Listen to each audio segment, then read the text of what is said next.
Bienvenidos amigos. Hoy vamos a hablar acerca de la libertad. Tengo el gusto de colaborar en esta conversación con dos grandes amigos, Roberto Salinas y Antonella Martí. Ambos son miembros de el Atlas Network y también colaboradores del Centro Ricardo Salinas Pliego.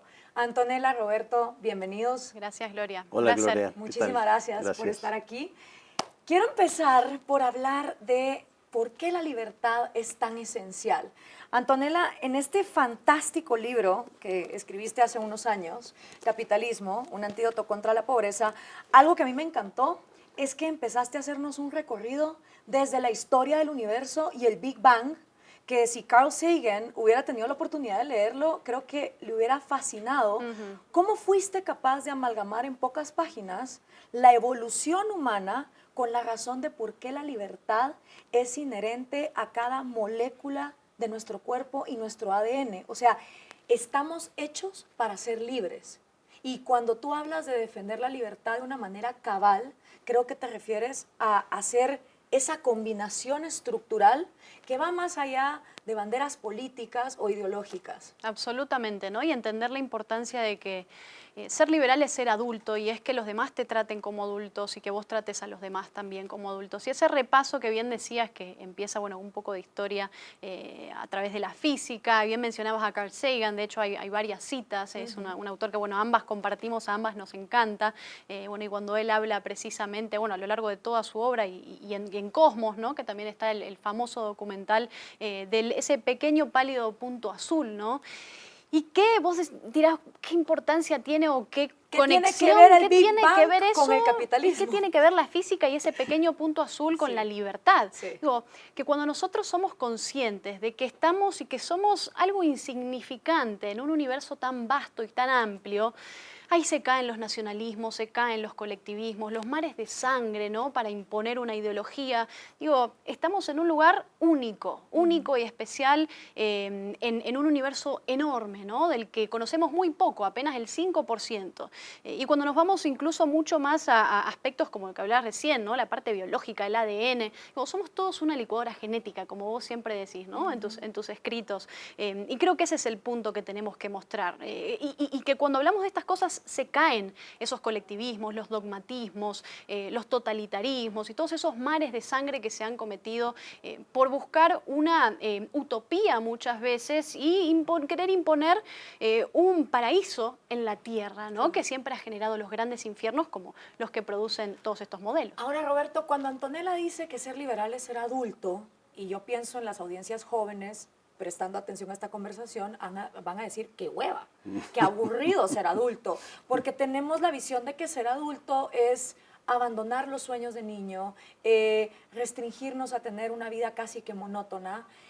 ¿A qué nos referimos cuando decimos que ser libres es ser responsables y que la maravilla de ser responsables es que en lugar de vivir una vida adulta, digamos, monótona, es una vida adulta llena de posibilidades, claro, porque nadie más nos está condicionando a cómo la debemos vivir?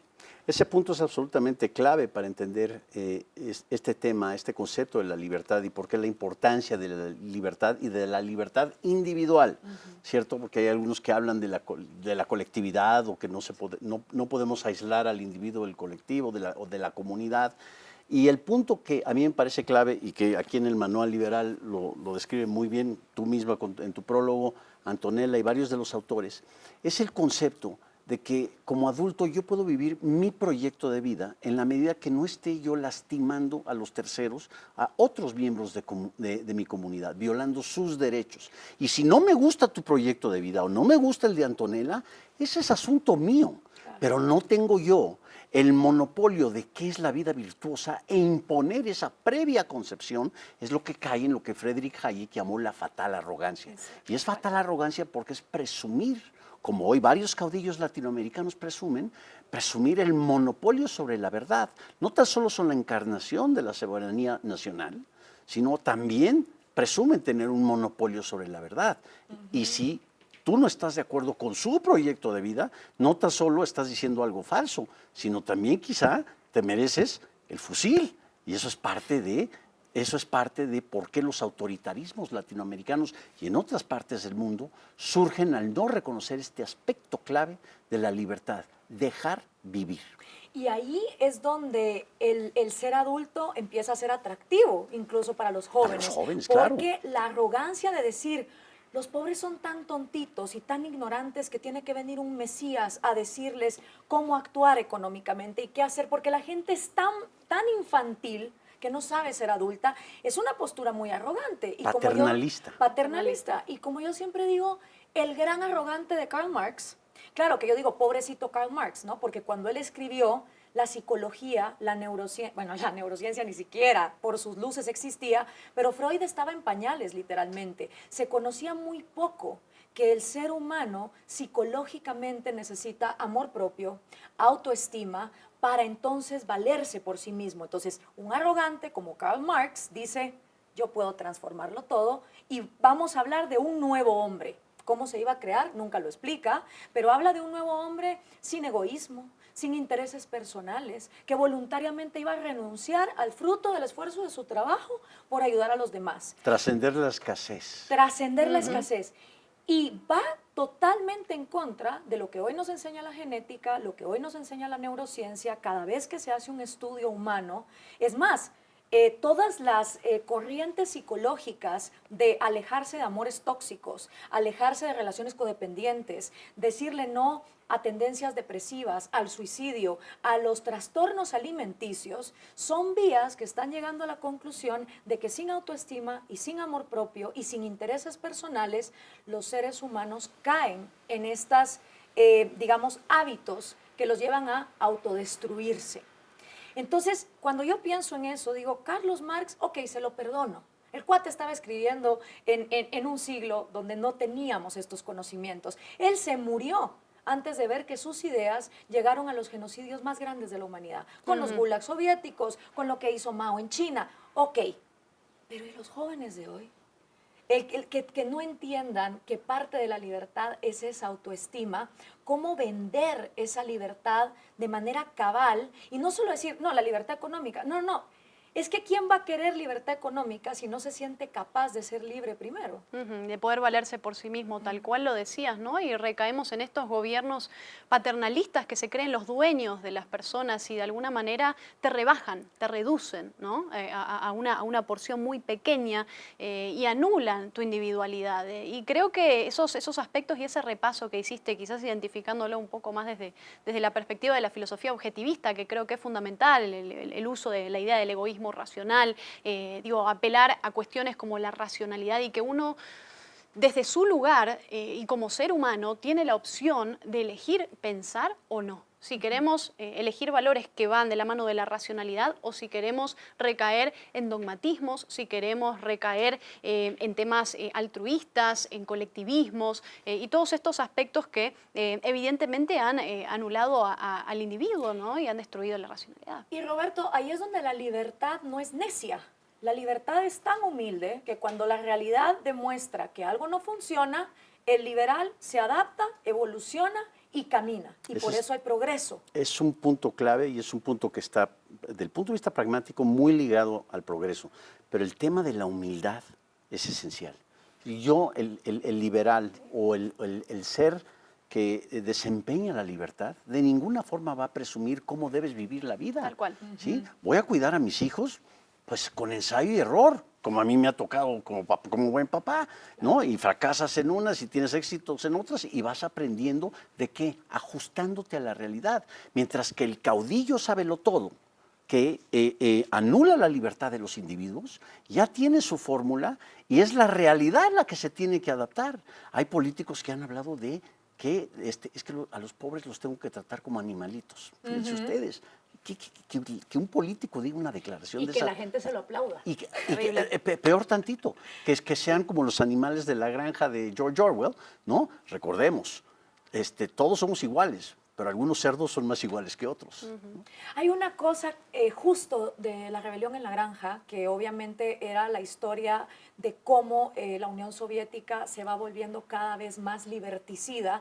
Cuando uno lee, sin ir más lejos, la excelente autobiografía de Carlos Alberto Montaner, uno dice, si la gente leyera un poquito de historia, no se estarían topando con la misma Una y otra piedra vez. una y otra vez. Estos jóvenes. Estos por ejemplo. jóvenes. Entonces, Roberto, tú que llevas tantos años en el liberalismo y en la lucha de la libertad, cuando uno mira América Latina, hay una frase que conmigo se ha quedado pegada y dice, emigrar dentro de América Latina es como cambiarse de camarote en el Titanic. Es absolutamente inútil, porque el país que ahorita está bien, dentro de 4 años sucumbe. Estamos viendo como 3 naciones que no votaron democráticamente por el socialismo del siglo XXI, no importa, de todas maneras se los quieren meter, Colombia, Chile y Perú. Y el resto suben, bajan, fluctúan. Cuando uno se salva, el otro quiere entrar, ¿no? Y uno dice, pero ¿por qué nadie aprende en socialismo ajeno? Entonces, ¿por qué seguir defendiendo la libertad? ¿O cómo uno puede medir el éxito? Si ya sabemos que pendularmente hay países que a veces están mejor, hay otros que peor, ¿cómo uno como liberal mantiene la esperanza y el positivismo? Mario, en este libro, Mario Vargas Llosa, justamente habla del miedo a la libertad que se puede llegar a tener.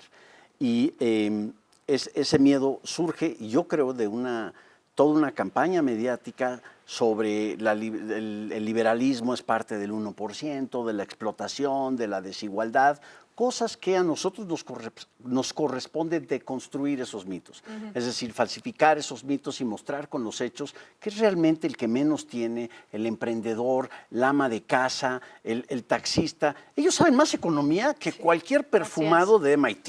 ¿Sí? Porque saben economizar, saben cómo lidiar con la escasez a pesar del logro filantrópico, a pesar del burócrata nalgón que siempre está de alguna forma tratando de exprimir lo que el economista mexicano llama la economía de la extorsión. En eso vivimos en América Latina. Eso. Llega un caudillo y te promete la utopía, como dice López Murphy, Ricardo López Murphy, nuestro gran amigo, te promete el cielo en la tierra, como decía Antonella ahorita, y pues, oye, me voy con eso que parece más rentable en el corto plazo. En el corto Ahora, plazo, claro. Antonella, ese punto, en el país de los ciegos, el tuerto es rey. Entonces nos pasa en América Latina que como tenemos dictaduras súper opresoras, tipo Cuba, Nicaragua, Venezuela, entonces creen que Colombia está en libertad y hay capitalismo.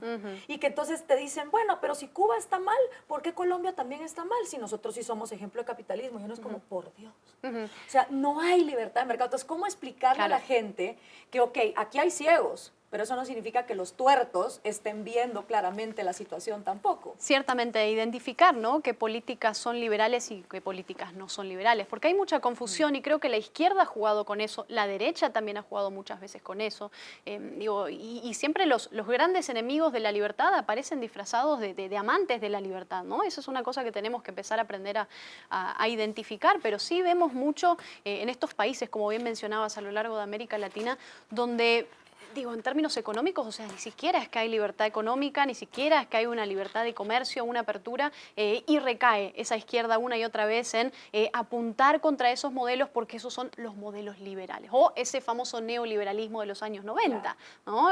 Que lo que menos tuvo fue liberal, o sea, más un neomercantilismo que otra cosa. Entonces, el liberal, desde esta postura, nosotros estamos enfrentados a todos los colectivismos, a colectivismos de izquierda, colectivismos de derecha, uno te quiere controlar el bolsillo, otro te quiere controlar la vida, son inquisidores morales, inquisidores emocionales. Y ahora, perdón, tenemos socialistas conservadores, o sea, marxistas que fueron a desempolvar la teología de la liberación y te meten al cristianismo con el comunismo y diciéndote incluso que no hay mejor manera de ser cristiano y amar a tu prójimo que ser marxista. Entonces ya tenés un mix de los dos colectivismos juntos. Tal cual. Y en todos cae, bien lo mencionaba Roberto, ¿no?, la idea de la fatal arrogancia que nos enseñó Hayek, porque muchos de ellos, insisto, apelan en hacerte creer que saben cómo vos tenés que vivir tu vida. Y lo que nosotros decimos desde esta postura, desde la postura liberal, es que vos sos el dueño de tu propia vida. Exacto. Y solamente vos sos dueño de tu propia vida.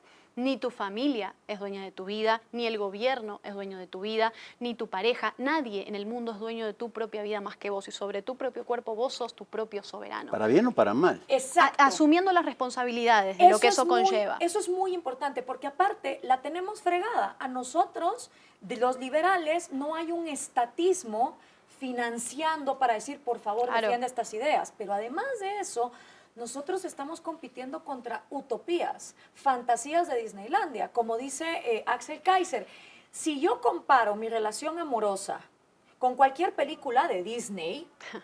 Por supuesto que mi relación amorosa es la peor del mundo, pero yo lo que no puedo hacer es comparar la realidad contra una fantasía inexistente, que es lo que los populistas venden. Y peor, imponer esa fantasía. Imponerla. Exacto. Entonces, la tenemos difícil porque estamos compitiendo contra utopías. Utopías que es como decirte, no, yo no te estoy vendiendo el agua azucarada. Yo no te estoy diciendo que si sos libre, siempre la vas a acertar.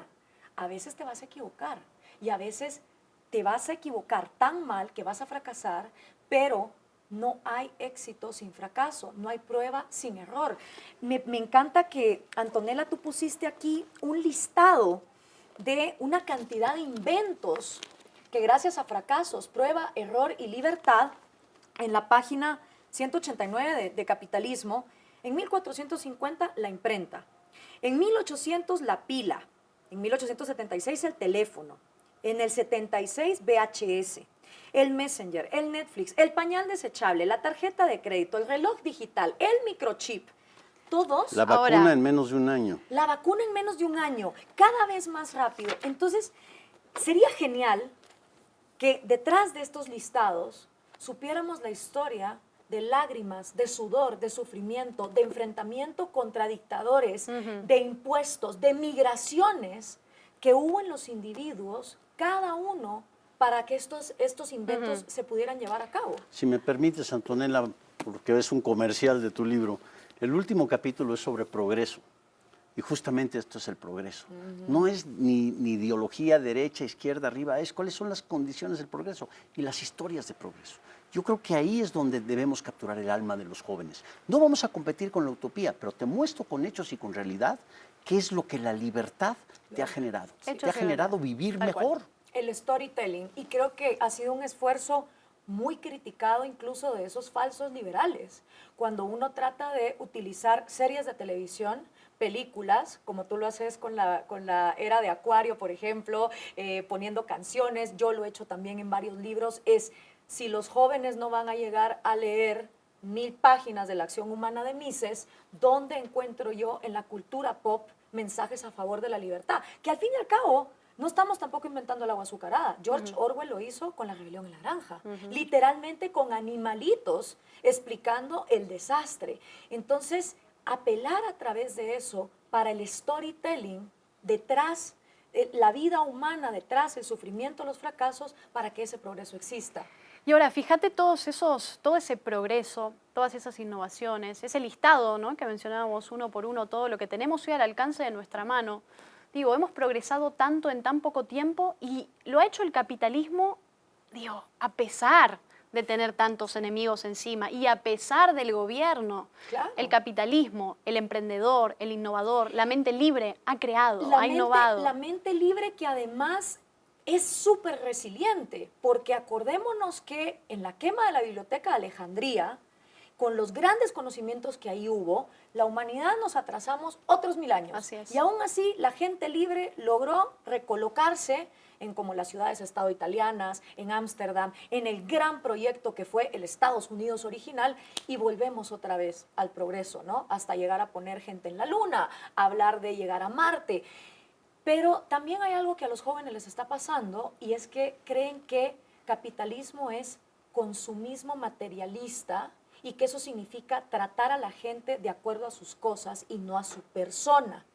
¿Cómo nosotros podemos transmitir el mensaje que no son los objetos materiales lo que te da valor, sino que toda la riqueza es un medio para lograr fines? Mira, Gloria, el capitalismo te hace independiente. El capitalismo te permite, como ser humano, como individuo, independizarte, ¿no?, de distintos modelos, de distintas connotaciones culturales, religiosas, morales, que se han impuesto a lo largo de nuestra historia. Entonces, lo que te permite el capitalismo es que vos puedas ejercer a pleno esa individualidad que cada ser humano tiene.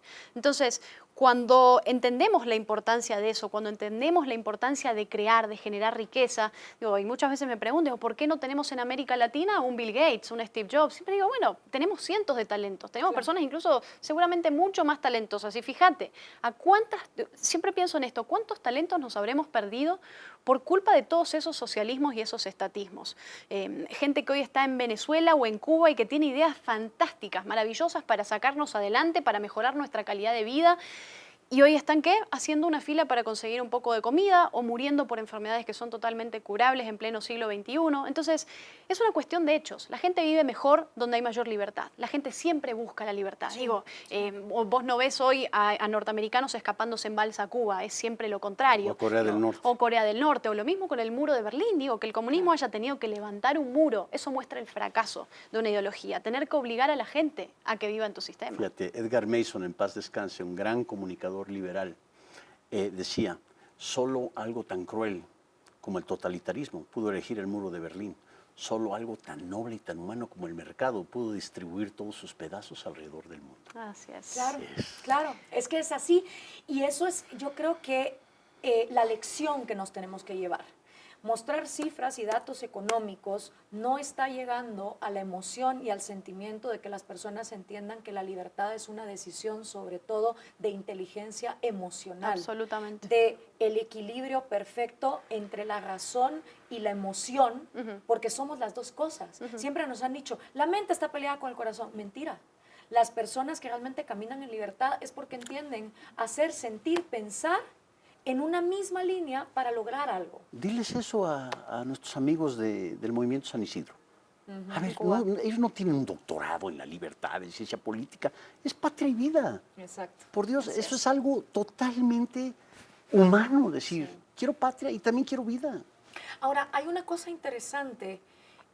¿Será que tanta riqueza trae inevitablemente una generación que todo lo olvida? A mí me pasaba mucho en las charlas que llegaba gente adulta a decirme, es que estos millennials y centennials de hoy en día no entienden lo que era que hubiera apagones, hiperinflación. Y yo digo, ¿de quién es la culpa? ¿De los adultos que no se sientan a contárselo a las generaciones jóvenes? ¿O de las generaciones jóvenes que no tienen la empatía, que sí tienen, por ejemplo, para leerse fantasías distópicas como los Juegos del Hambre y lloran con ese tipo de cosas y no lloran ante la tragedia humana? O inevitablemente al tener riquezas y tener buenos tiempos, eso crea hombres débiles, mientras que malos tiempos, no sé, crean estos hombres fuertes. ¿Qué tanto de verdad hay ahí? Porque yo cuando miro Cuba, la nación más rica de Latinoamérica en los 50, Venezuela, nadando en petróleo, Argentina, la tercera potencia mundial en el siglo XIX, y son las que más duro caen cuando caen. En cambio, veo países como el mío, Guatemala, que es como un avión que ni despega, ni tampoco se estrella.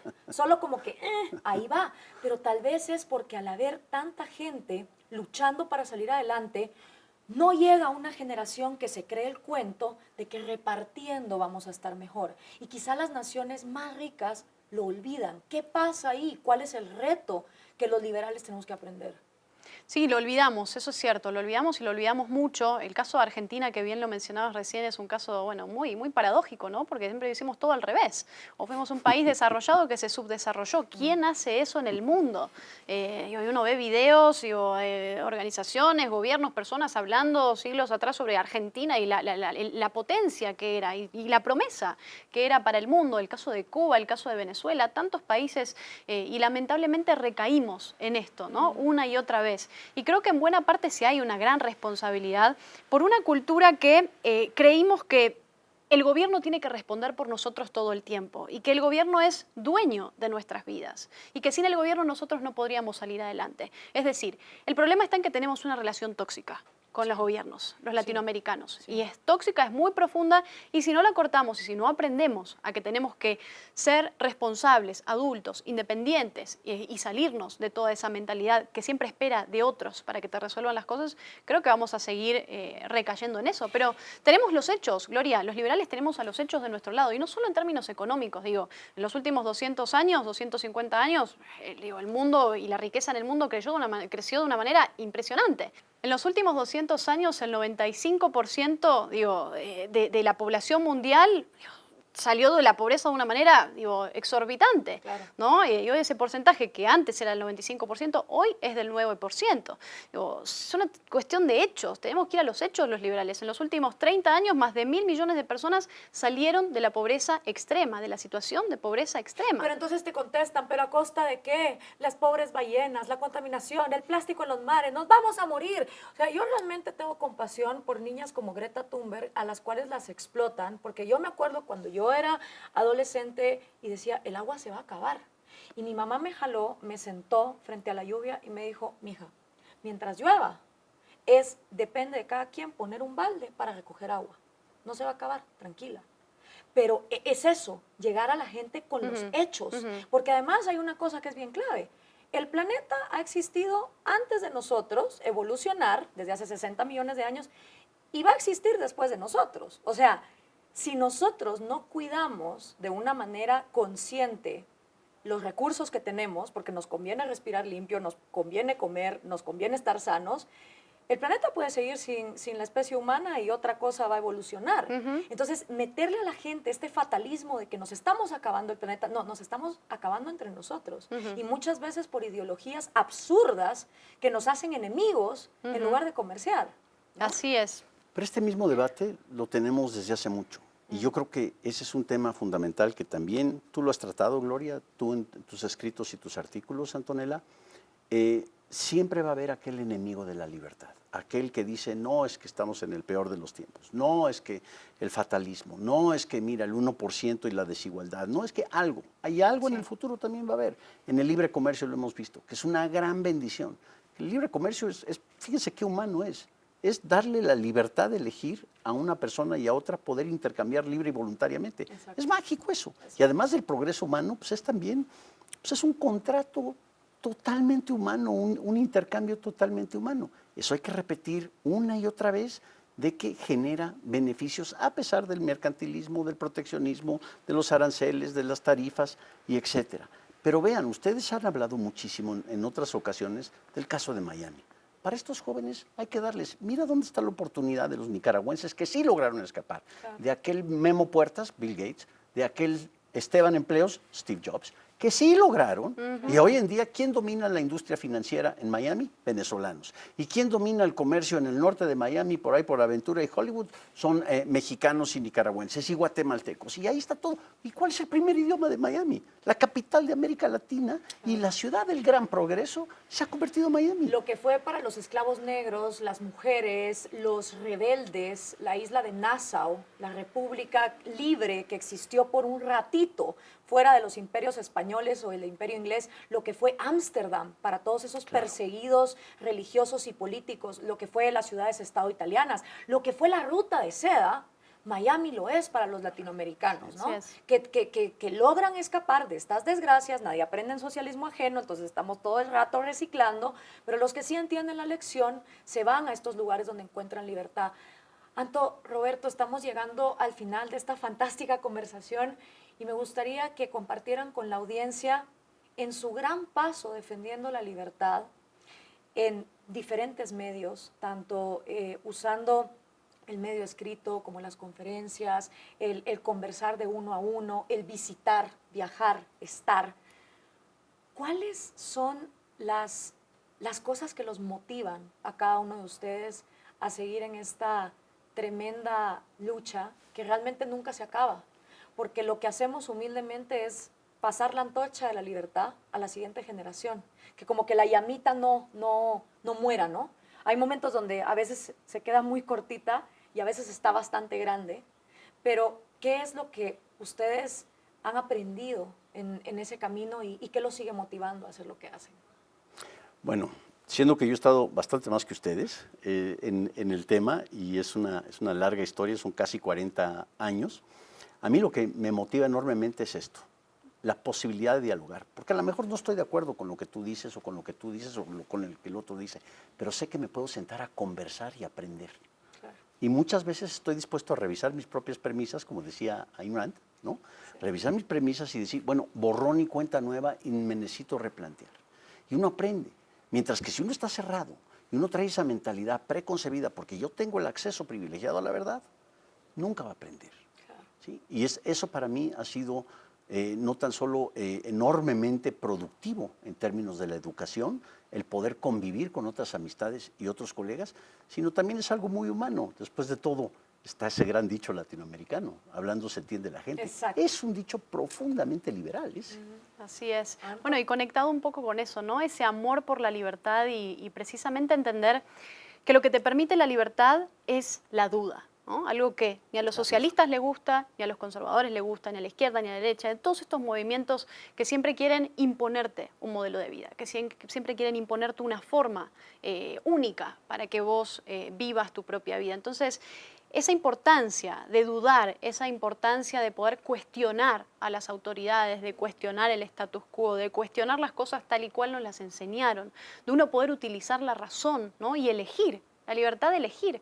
Eso es lo que a mí me conmueve mucho, Gloria, y yendo mucho más allá de los términos económicos y todos estos grandes avances económicos de los que hablábamos recién, cómo ha crecido la esperanza de vida en los países más libres a lo largo de toda la humanidad, pero cómo eso es un resultado y una consecuencia de la libertad, la mejora en la calidad de vida. Además de todo eso, cómo el liberalismo permite a las minorías, cómo el liberalismo permite a los individuos en su totalidad llevar al máximo esa libertad, el derecho, los derechos de las mujeres, de poder caer en la idea del feminismo liberal desde sus orígenes, de la igualdad ante la ley, de los derechos y las libertades LGBT, de la legalización de las drogas, de todos estos aspectos que tenemos que poner sobre la mesa que van de la mano de la libertad. El espacio para esas minorías, incluso para las minorías que dudan de la libertad.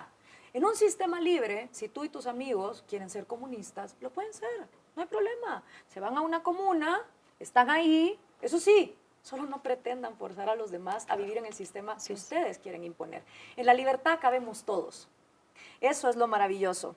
Muchísimas gracias, Antonella, Roberto, ha sido un gusto. Gloria. Y a ustedes les súper recomiendo Capitalismo, un antídoto contra la pobreza, y el fantástico Manual Liberal de edición de Antonella, incluyendo las historias de los defensores de la libertad actuales en el mundo entero. Para el Centro Ricardo Salinas Pliego, yo soy Gloria Álvarez. Hasta la próxima.